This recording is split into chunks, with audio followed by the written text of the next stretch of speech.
MD education hub YouTube channel में आपका स्वागत है। जैसे कि आप जानते हैं, एनसीईआरटी एक ऑथेंटिक सोर्स है इंडिया जीएस के लिए।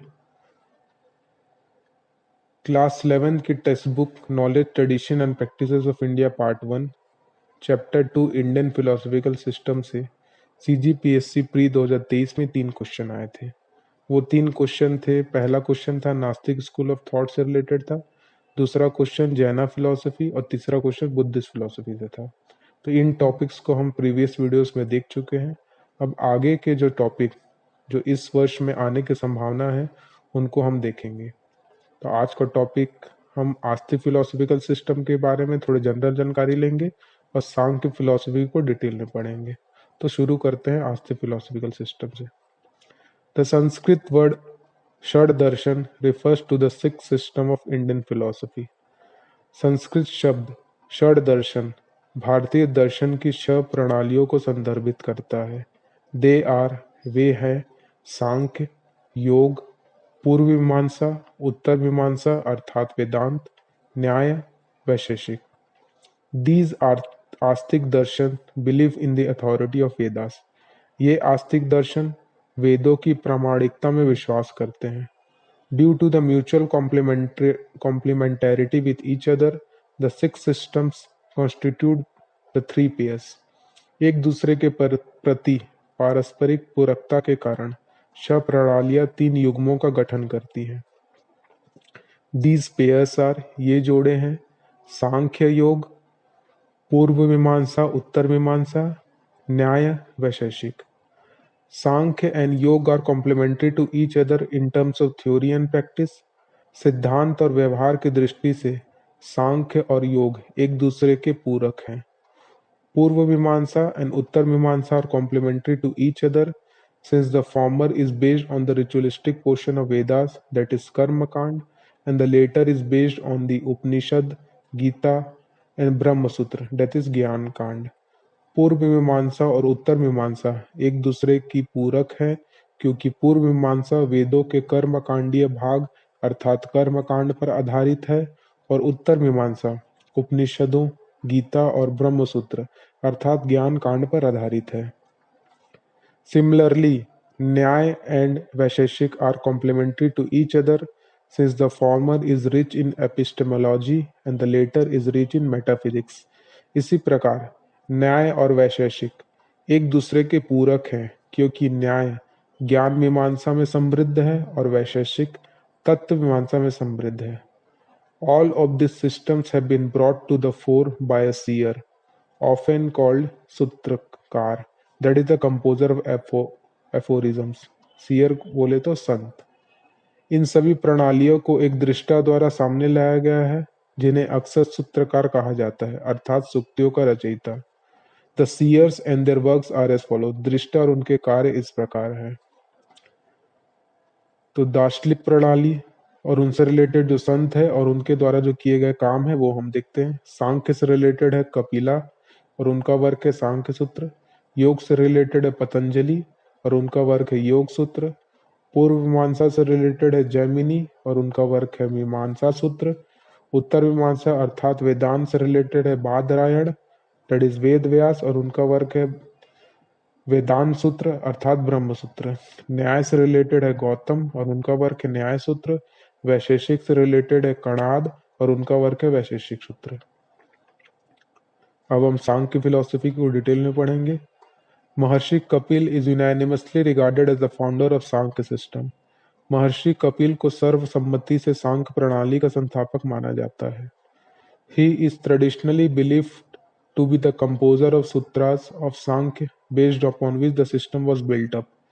परंपरागत रूप से यह माना जाता है कि वह सांख्य के सूत्रों के रचयिता हैं जिनके आधार पर इस प्रणाली का निर्माण हुआ। After Kapil, the tradition is subsequently taken further by the writings of the scholars like Asuri, पंचशिखा, Ishwar Krishna etc. Kapil के बाद इस परंपरा को आसुरी, पंचशिखा, ईश्वर कृष्ण आदि विद्वानों के लेखन द्वारा आगे बढ़ाया गया। Among them, Ishwar Krishna is the most famous exponent of the system, whose Sankhya Karika is the first available textbook to present the philosophy of Sankhya in an orderly and systematic way. उनमें से ईश्वर कृष्ण इस प्रणाली के सबसे प्रसिद्ध प्रतिपादक हैं, जिनकी सांख्य कारिका सांख्य दर्शन को व्यवस्थित तरीके से प्रस्तुत करने वाली पहली उपलब्ध पाठ्यपुस्तक है.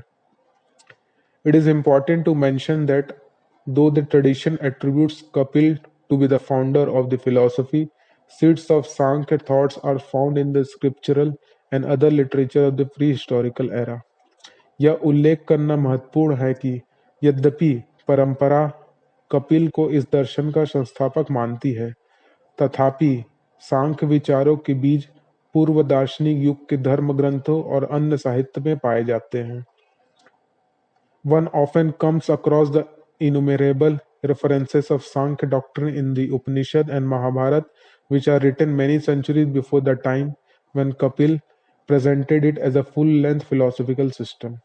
उपनिषदों और महाभारत में सांख्य सिद्धांतों के असंख्य संदर्भ अक्सर देखने को मिलते हैं, जो कपिल द्वारा इसे एक पूर्ण दार्शनिक प्रणाली के रूप में प्रस्तुत किए जाने से कई शताब्दियों पहले लिखे गए थे. The term Sankhya is interpreted by its exponent in various ways. सांख्य शब्द की व्याख्या इसके प्रतिपादकों द्वारा विभिन्न तरीकों से की जाती है. Some suggest that the term is derived from the word Sankhya, meaning number, and thus it signifies a system of thought that describes itself in the systematic and analytic enumeration of the principles consisting of the reality, the existence.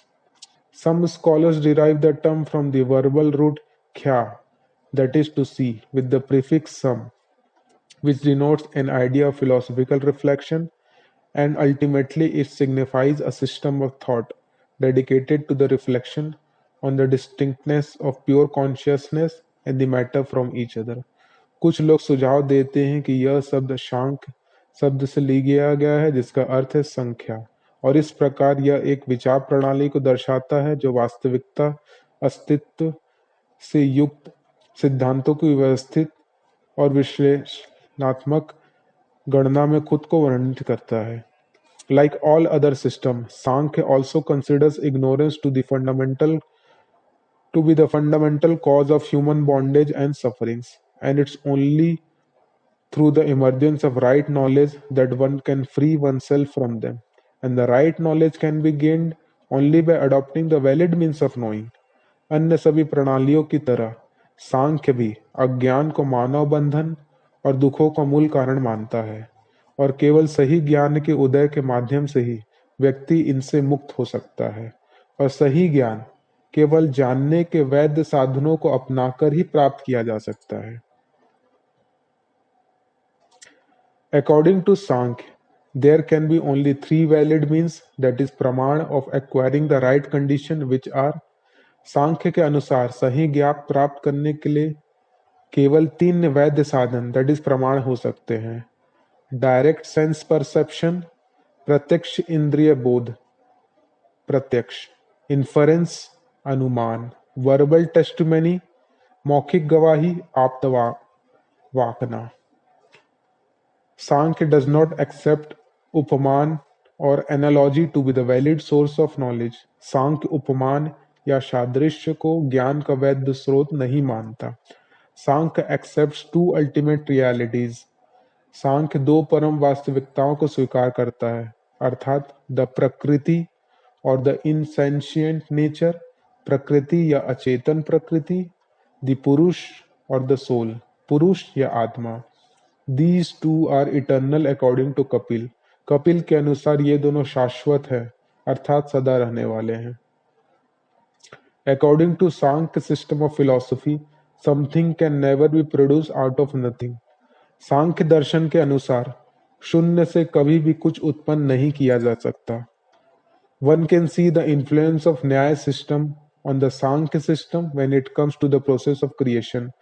जब सृष्टि की प्रक्रिया की बात आती है तो सांख्य प्रणाली पर न्याय प्रणाली का प्रभाव देखा जा सकता है.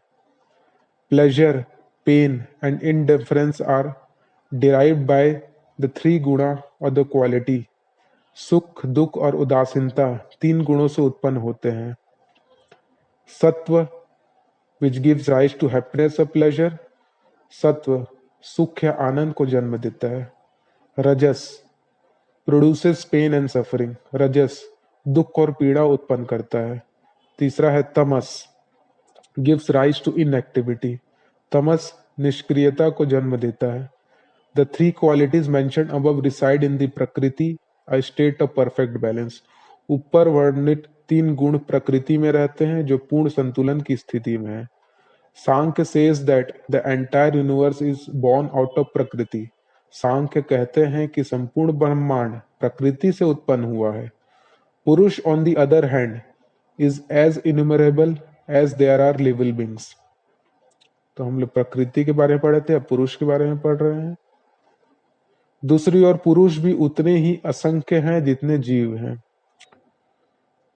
पुरुष all pervading and internal, that is conscious in its very essence, पुरुष सर्वव्यापी और शाश्वत है अर्थात अपने मूल में चेतन है। Samkhya believes in the creation of universe as a result of union between prakriti and purusha, Samkhya प्रकृति और पुरुष के मिलन के परिणाम स्वरूप ब्रह्मांड के निर्माण में विश्वास करते हैं। The very first evolute that issues forth from the prakriti by the combination of the three gunas is the mahat or the cosmic intellect. प्रकृति से तीन गुणों के संयोजन से जो पहला विकास निकलता है वह महत या ब्रह्मांडीय बुद्धि है। तो तीन गुण कौन कौन सा हम लोग पढ़े हैं? सत्व, रजस और तमस। तीन गुणों के संयोजन से जो पहला विकास निकलता है उसे महत या ब्रह्मांडीय बुद्धि कहते हैं। Cosmic ego is born out of cosmic intellect, ब्रह्मांडी अहंकार ब्रह्मांडी बुद्धि से पैदा होता है। तो इन दोनों गुणों के संयोजन से ब्रह्मांडी बुद्धि बन रहा है और ब्रह्मांडी बुद्धि से ब्रह्मांडी अहंकार बन रहा है। These are various evolutes issuing forth from different parts of the cosmic ego characterized by the guna. ब्रह्मांडी अहंकार के विभिन्न भागों से निकलने वाले विभिन्न विकास हैं जो गुणों द्वारा चिन्हित हैं। There are total of 25 cosmic principles of which the पंच महाभूत are mostly referred to in the modern text. कुल 25 ब्रह्मांडी सिद्धांत है जिसमें से पंच महाभूतों का उल्लेख आधुनिक ग्रंथों में सबसे अधिक किया गया है। It comprises air, water, fire, earth and ether. इसमें वायु, जल, अग्नि, पृथ्वी और आकाश शामिल है। तो ये था सांख्य फिलॉसफी। अगर आपको ये वीडियो पसंद आया हो तो एमडी एजुकेशन हब चैनल को सब्सक्राइब करना ना भूलें। आगे के वीडियो में हम योग फिलॉसफी, पूर्व मीमांसा, उत्तर मीमांसा, न्याय और वैशेषिक को पढ़ेंगे। आपका धन्यवाद।